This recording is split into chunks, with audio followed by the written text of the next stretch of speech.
Muy bien, vamos a seguir, hermanos, con estamos viendo la unidad, el triunfo de la iglesia,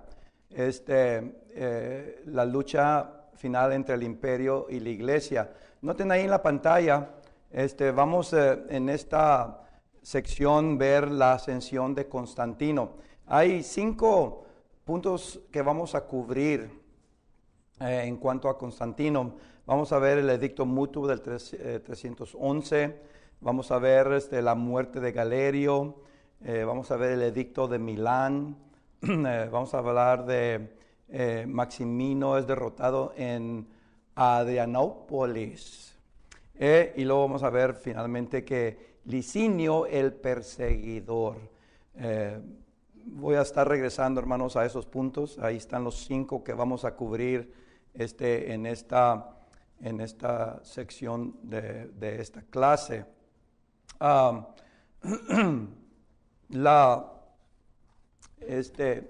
Antes que hubiera, hermanos, una división por el occidente,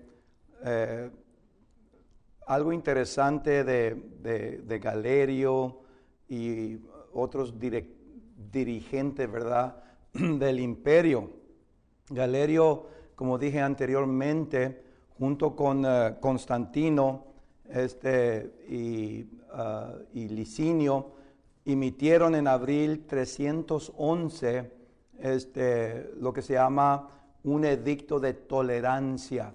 Mutuamente Galerio, Constantino y Licinio estuvieron de acuerdo que ya no hubiera tanta persecución, ¿verdad?, para los cristianos.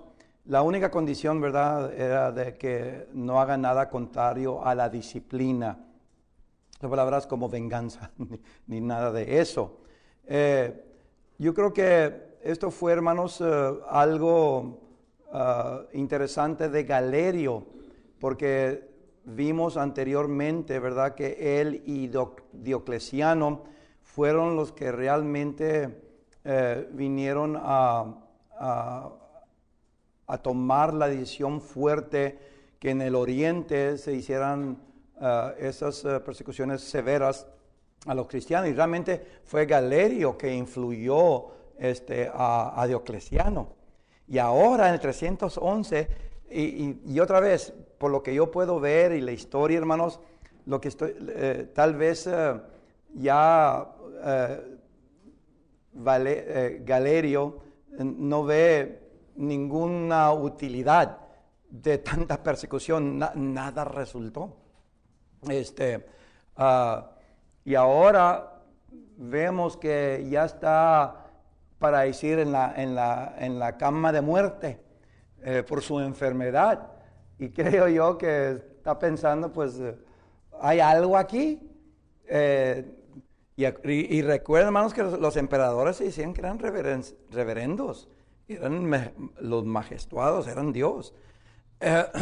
Obviamente los dioses no les estaba dando el poder, ¿verdad?, para poder dominar y controlar al cristianismo.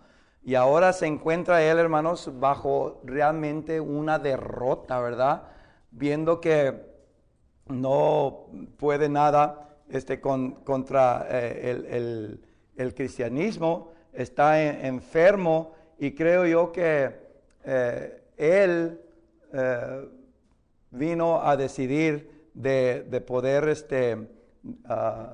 darle, ¿verdad?, esa paz al imperio, y por supuesto esa tolerancia a los cristianos de que ya no se les persiga. Yo creo que Galerio, hermanos, estaba esperando que el Dios de los cristianos hiciera algo con él. Yo creo que Galerio estaba tratando de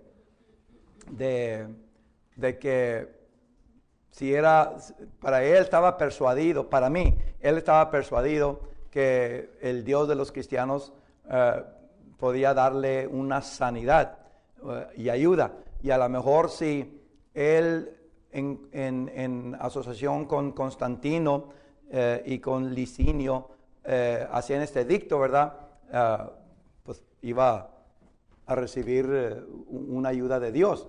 Y creo que cuando se da ese edicto, él mismo dice, y como no como órdenes, sino como una súplica, como una petición, él dice que por favor oren por él y por los otros autores de ese edicto. Interesante, ¿verdad? El impacto, hermanos, fuerte que tuvo la iglesia bajo la persecución. No hay indicaciones necesariamente que haya sido convertido, pero por lo menos veo yo que llega a reconocer que hay un poder más fuerte que él, en quien se debe de confiar. Una lección, ¿verdad?, que no únicamente los emperadores deben de obtener, pero creo que también todo ser humano y el cristiano, que el hombre no tiene nada de poder, y cuando pensemos que tenemos poder sobre gente, sobre la iglesia, sobre hermanos y hermanas, ese poder, hermanos, es humano. El poder final que nosotros debemos de siempre acudir es el de nuestro Señor Jesucristo. Entonces, lo que vemos ahí, hermanos, que hubo ese consentimiento mutuo de estos tres emperadores de darle esa tolerancia a los cristianos. Vamos a ver ahora algunos resultados de la muerte de Galerio. 5 resultados de la muerte de Galerio. La muerte de Augusto, hermanos, en mayo 311, dejó para considerarse 4 contendientes por el imperio. Tenemos a Constantino y a Licinio, como dijimos, en el occidente, y Licinio y Constantino, hermanos, se unieron, y creo que tenían intereses comunes. Y luego tenemos, hermanos, a Maximinio, como ya hemos dicho, y a Magencio en el oriente. Esa es la división que vimos en la clase anterior. Después que se vino a llevar las persecuciones, hermanos, en Asia, en Egipcio, Magencio vino a ser uno de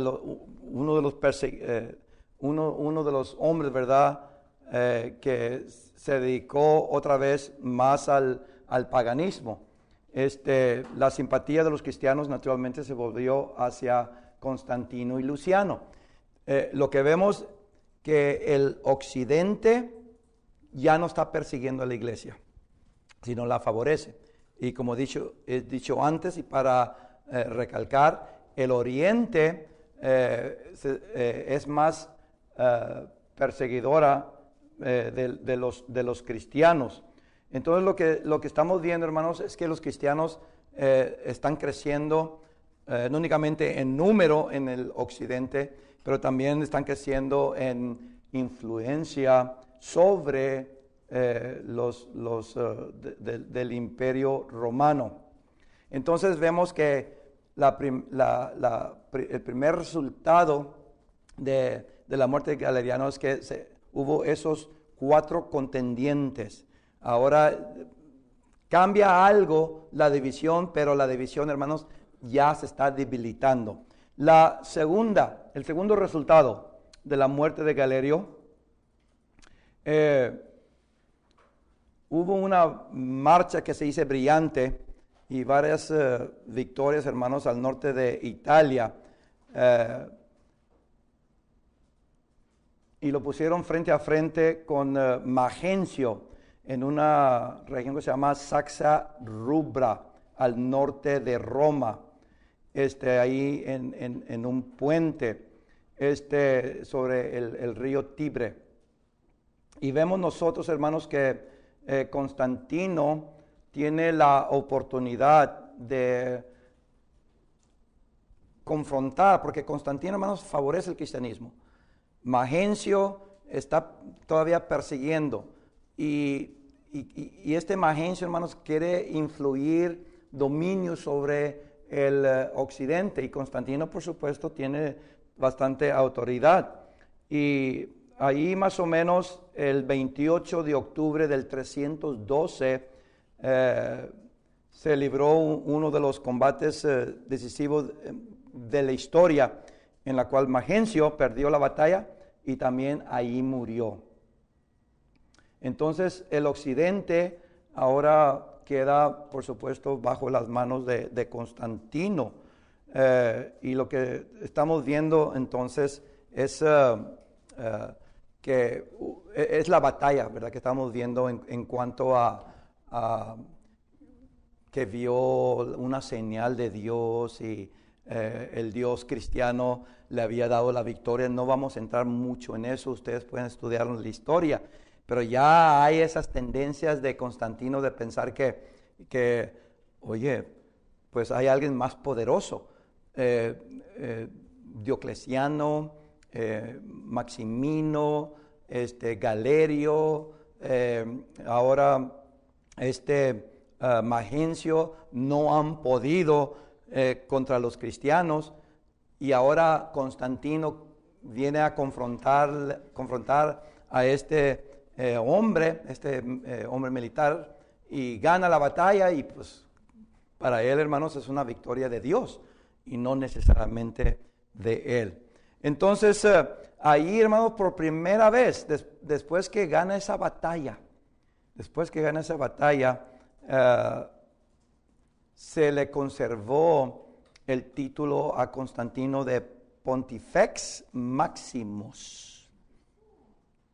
No se les olvide eso. Pontifex Maximus, que en español es el máximo pontífice.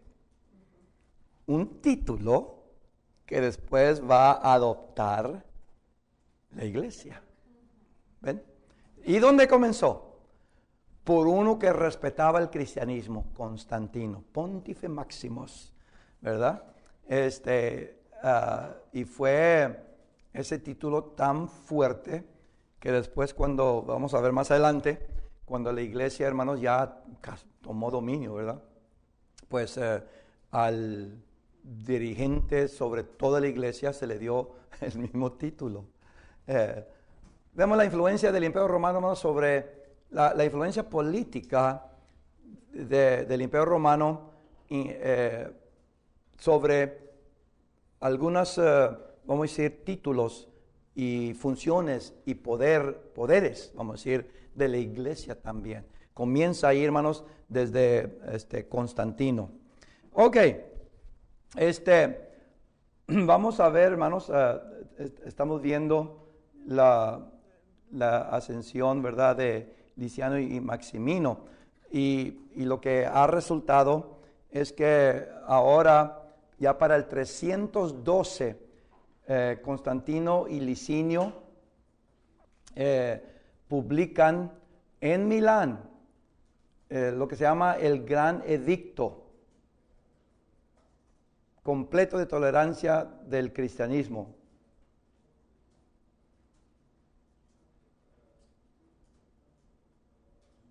En el 312, el Gran Edicto de Milán, donde ahora sí, ya no se va a perseguir a la iglesia.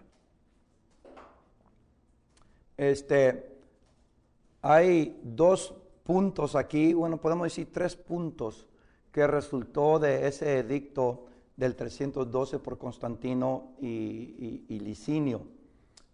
Uno es que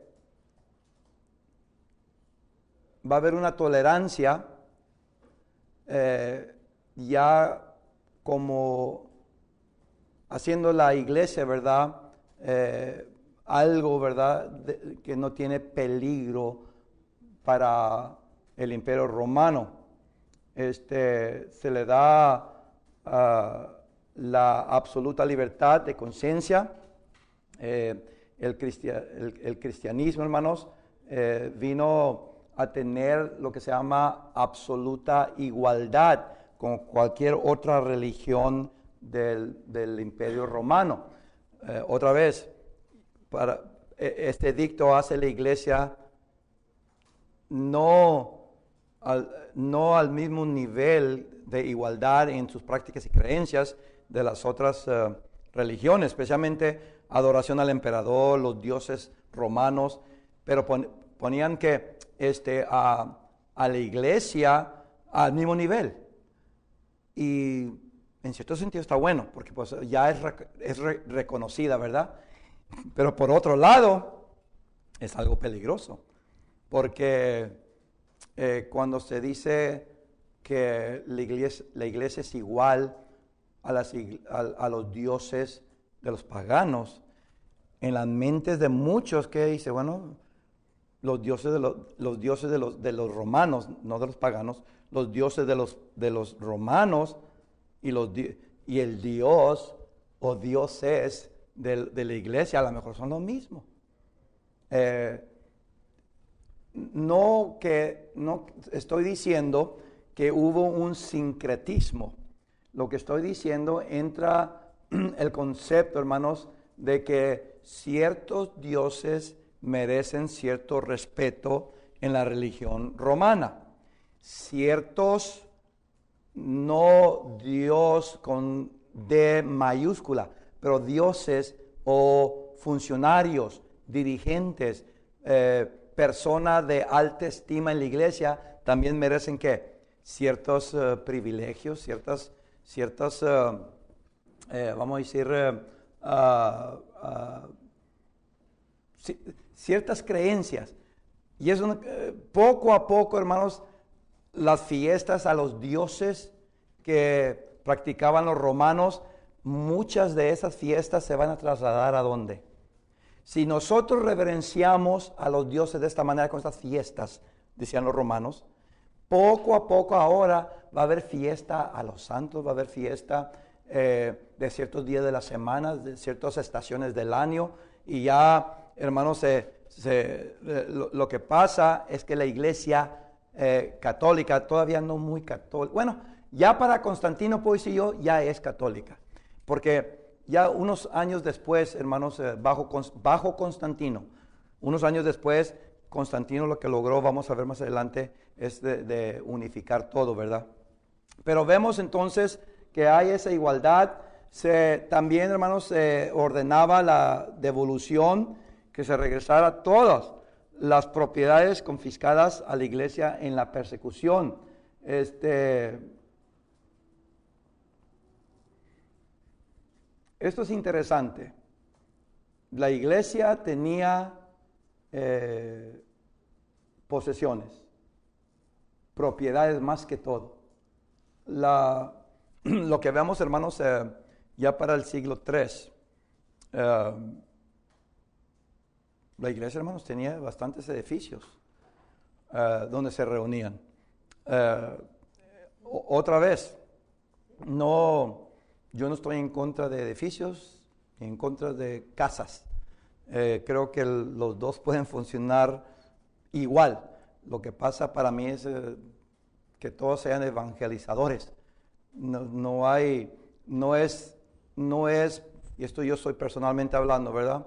No es la casa que hace el evangelismo, o no es un edificio de la iglesia que hace el evangelismo. Son los cristianos que hacen el evangelismo. Mientras el cristiano, otra vez, no esté convencido y no esté convertido ni convicto, hermanos, dinámico, haya casas o haya edificios, nada va a acontecer.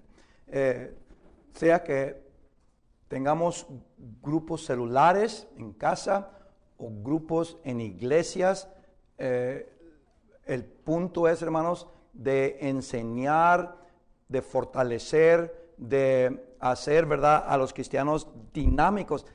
qué bueno sería unas clases de lo que hemos hablado aquí, como la iglesia, y gracias por sus comentarios que han enviado, de cómo los cristianos bajo esta persecución, hermanos, esta fidelidad y crecimiento. Enseñar a la iglesia, hermanos, que el crecimiento espiritual interno mío y de la iglesia y el crecimiento externo que se extiende fuera de la iglesia va a estar en mí, personalmente. Yo prefiero decir, yo voy a ir a investigar, yo voy a ir a evangelizar, yo voy a ir a enseñar a la gente, yo personalmente, en lugar de decir, la iglesia tiene que evangelizar. Todos ustedes, hermanos, tenemos que evangelizar. Ya cuando generalizo, hermanos, no lo hago personal.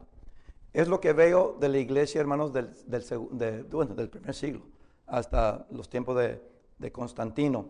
Ya después de Constantino, ya desafortunadamente se hacen como nosotros. Y discúlpenme que hablo así, hermanos, pero la historia está bien clara.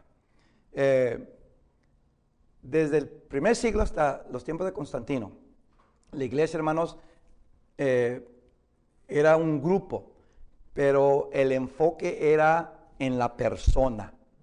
No olvidar eso. La iglesia era un grupo con su doctrina, su práctica, su organización. Esa es iglesia. Esos son los que salieron del mundo, ahora están aquí y están organizados. Esa es una cosa. El enfoque no era tanto en la iglesia, era más que todo en lo personal. ¿Qué estoy haciendo yo personalmente? ¿Qué es mi convicción? ¿Qué es mi valor, verdad, como cristiano? ¿Qué estoy haciendo para mostrar mi valor ante Cristo, no ante la iglesia? Yo no estoy aquí, hermanos, para impresionar a la iglesia. Antes sí. Antes sí. No voy a decir que nunca llegué a ese punto.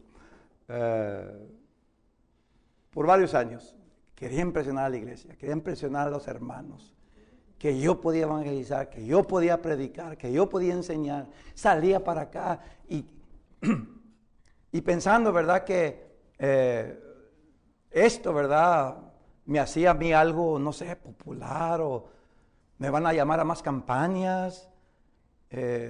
Desafortunadamente pensaba, me van a hacer un director de una escuela. Qué malo, ¿verdad?, todo eso. Allá en los 70, ¿verdad?, y los 80. Me costó, porque el cristiano está aquí para impresionar a nadie excepto a Jesucristo, punto y se acabó. Si yo puedo, hermanos, impresionar a Jesucristo, entonces voy a hacer lo que estos cristianos estaban haciendo aquí. Yo sé, hermanos, que tenían sus problemas. La iglesia, desde cuando yo estoy trabajando, tiene sus problemas. Hay habido doctrinas de divorcio, doctrina del Hades, doctrina del cielo, doctrina de los muertos, doctrina de la resurrección. Ay, en tiempos modernos no hemos sido exentos de estas diversas ideas. Igual que entonces. El punto mío es que yo tengo que enfocarme qué puedo yo hacer para el Señor. Y si yo, indagando en la palabra de Dios y teniendo esa fe, y me gustó mucho haber estudiado, ¿verdad?, por muchos años la historia de la iglesia, porque esa me ayudó a mí a decir, oye, el enfoque es personal. Yo tengo que hacer algo personalmente.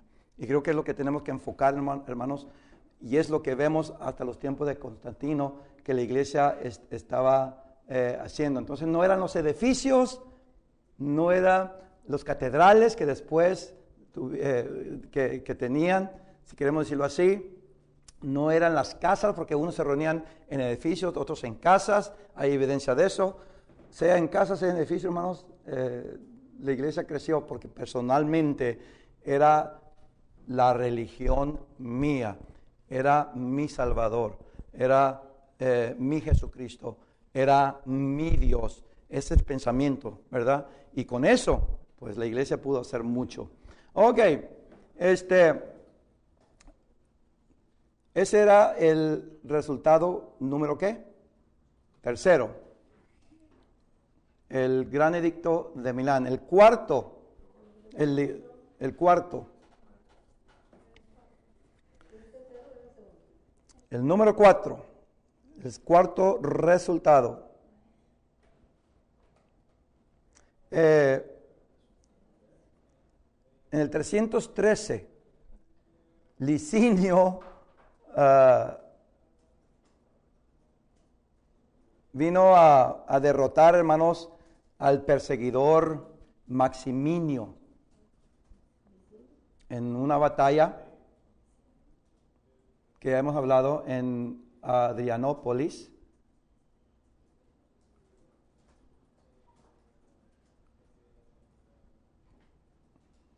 Y luego vimos que Licinio vino a ser derrotado por Constantino en el 314.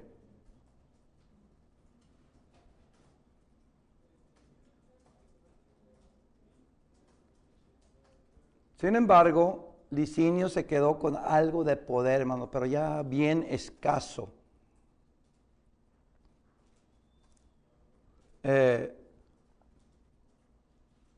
Curiosamente, este Licinio, que por mucho tiempo vino a ser aliado, ¿verdad? Y vino en el 311 a tener, ¿verdad? Ese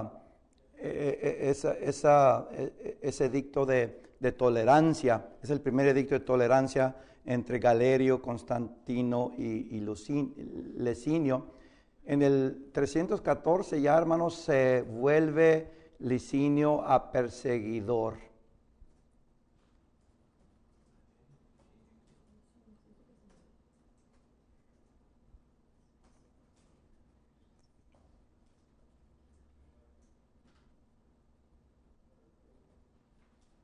Y por último, hermanos, Constantino fue por fin, ¿verdad? El único gobernante del mundo romano. Y vamos a ver cómo la iglesia va a quedar libre de las persecuciones por donde quiera. Constantino era una persona firme, también muy organizador, y por donde quiera, hermanos, que él iba, él lo único que quería es que hubiera unidad en la iglesia, y vamos a ver después que hubiera paz en el imperio. Finalmente, hermanos, con Constantino termina ya las persecuciones. Y no sé cuánto tiempo tengo aquí, pero me gustaría que vieran conmigo, por ejemplo, para que vean ustedes Apocalipsis. Estaba preguntando usted, hermana, algo de Apocalipsis, capítulo 20 y todo eso. Bueno, quiero llevarles a ustedes el preludio en Apocalipsis históricamente a lo que llamamos Apocalipsis capítulo 20, ya cuando hablamos que el diablo es soltado por un poco de tiempo. Recuerden ustedes, si estudian el capítulo 12, 13, 14 de Apocalipsis, lo que vemos es que la bestia y el dragón están tratando, son poderes en el imperio, están tratando otra vez de dar contra el cristianismo.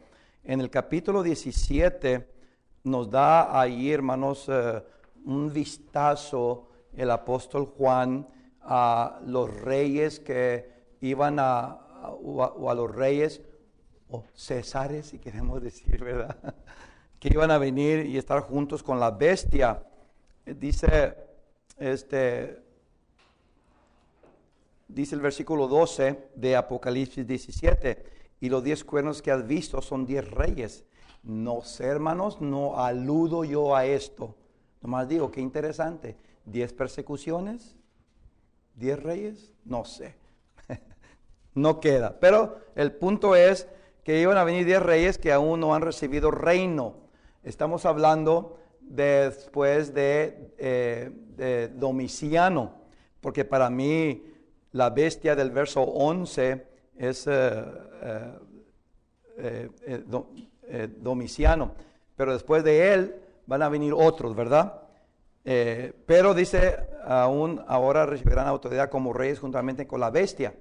La bestia, hermanos, tiene representantes, y para mí Domiciano fue uno de los primeros que vino a simbolizar o personificar lo que llamamos nosotros a Roma, o en Apocalipsis la bestia. Entonces la bestia es Roma, pero el emperador es la personificación de la bestia, son los dirigentes.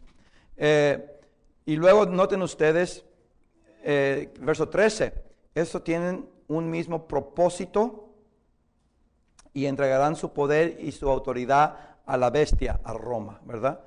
Pelearán contra el Cordero, verso 14, y ya sabemos, ya hemos visto la historia, hermanos, desde el año 80, 90, con la persecución de Domiciano y los emperadores. Pelearán contra el Cordero y el Cordero los vencerá, porque Él es Señor de señores, Rey de reyes, y los que están con Él son llamados y elegidos y fieles. Si quieren ustedes otros 3 puntos, hermanos, ¿por qué los cristianos fueron fieles o victoriosos? Ahí están, llamados, elegidos y fieles. 3 factores necesarios para ser victoriosos en la vida cristiana. Ese es otro sermón, ¿verdad? No, ya se me están viniendo los puntos aquí, ¿verdad? Y no quiero predicarles, quiero darles más historia.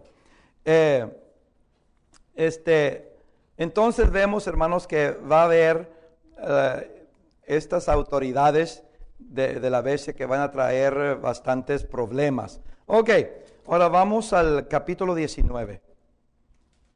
Al capítulo 19 de Apocalipsis.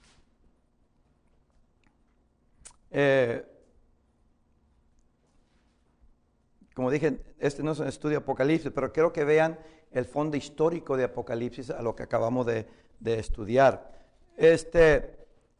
Noten ustedes, vamos a comenzar el verso 17. Apocalipsis 19, 17.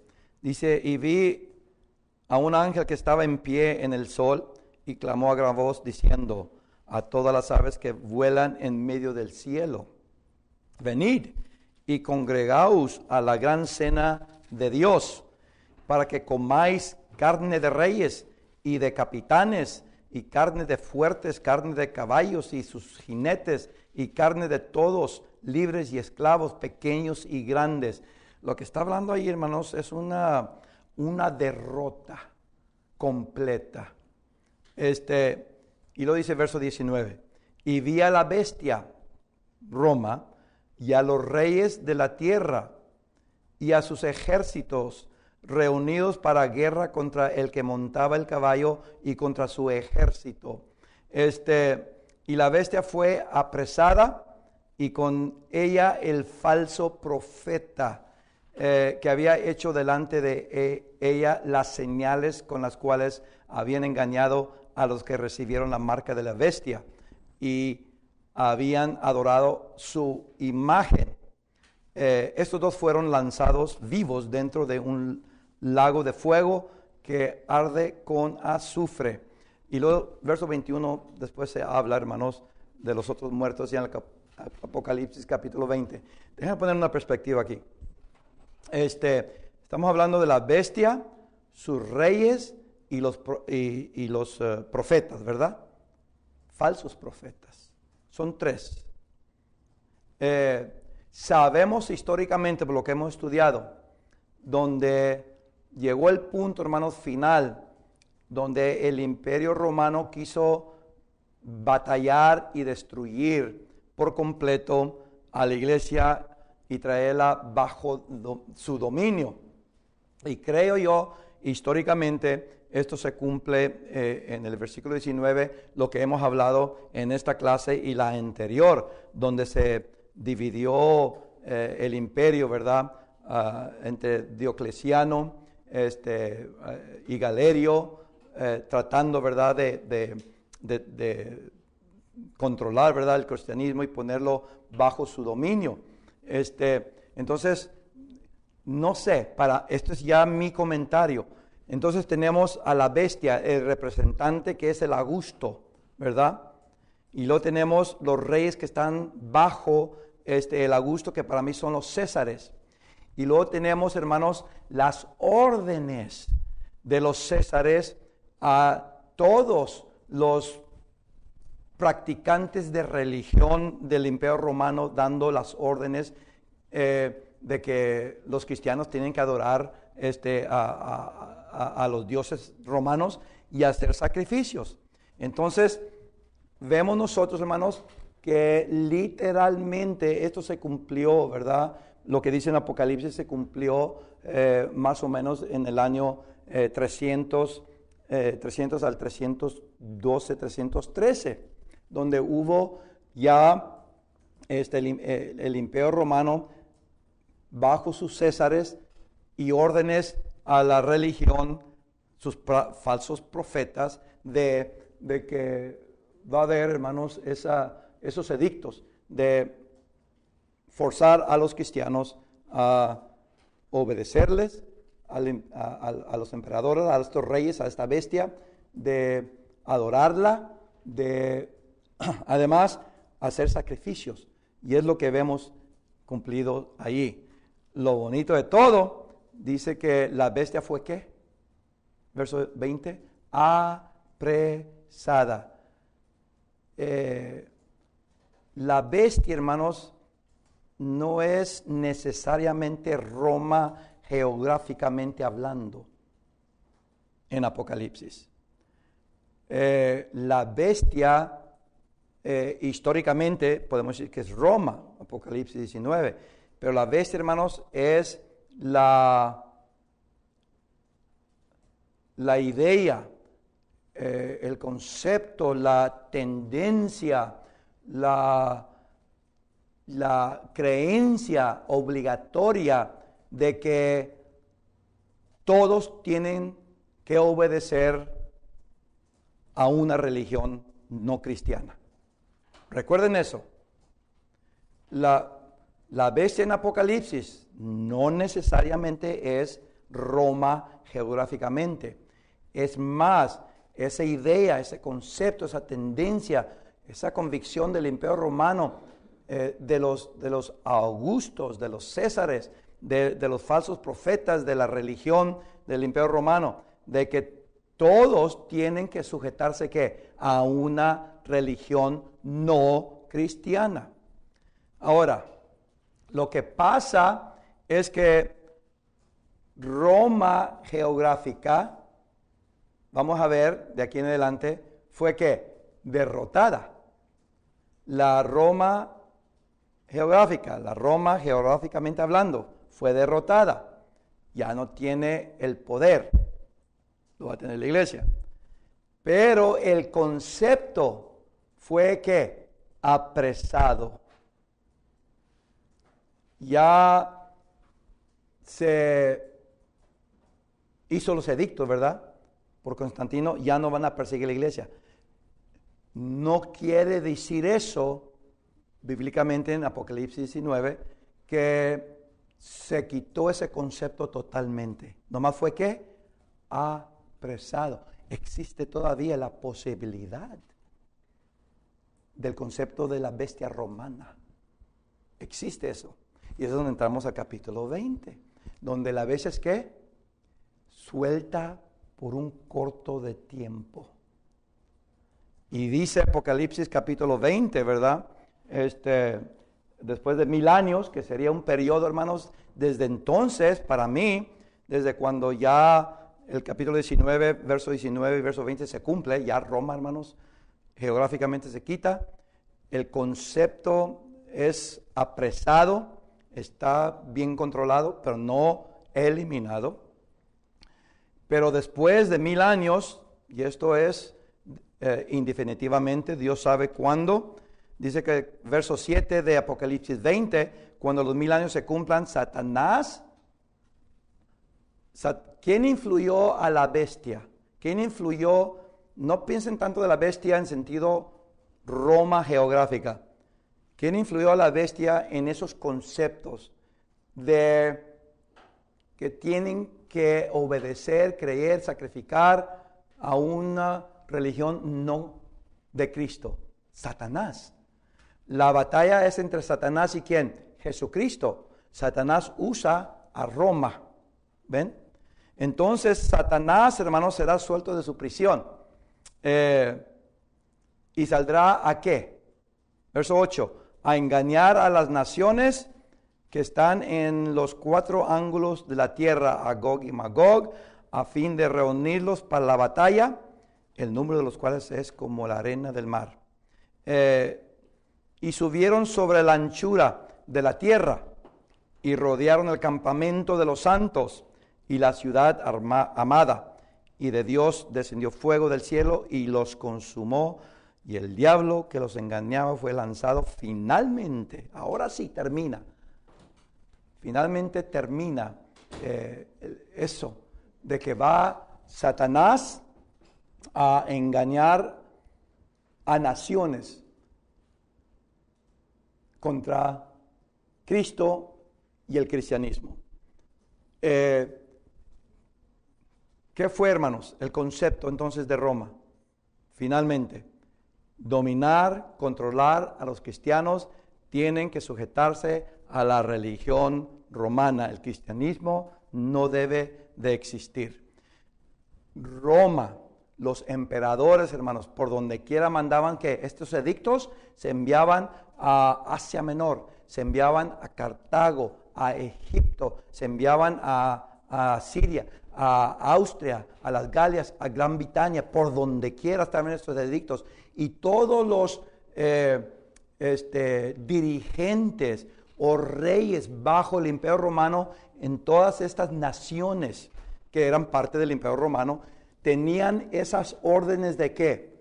Aplastar a los cristianos. Satanás influyendo ¿qué, hermanos?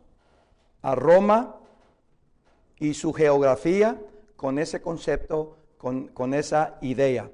Fue apresado eso, 312, vamos a decir, más o menos 311. Pero dice, después de 1000 años, otra vez que va a hacer Satanás. No a Roma geográfica. Un error muy grande. Al concepto. Satanás va a resucitar otra vez, ¿qué? Esa idea que se hagan mal a los cristianos, que esa religión cristiana no es verdadera, que esa religión es un riesgo, que esa religión no tiene nada de validez. Cuando nosotros oigamos, veamos que hay naciones haciendo edictos, haciendo leyes, que los cristianos tienen que hacer eso o morir.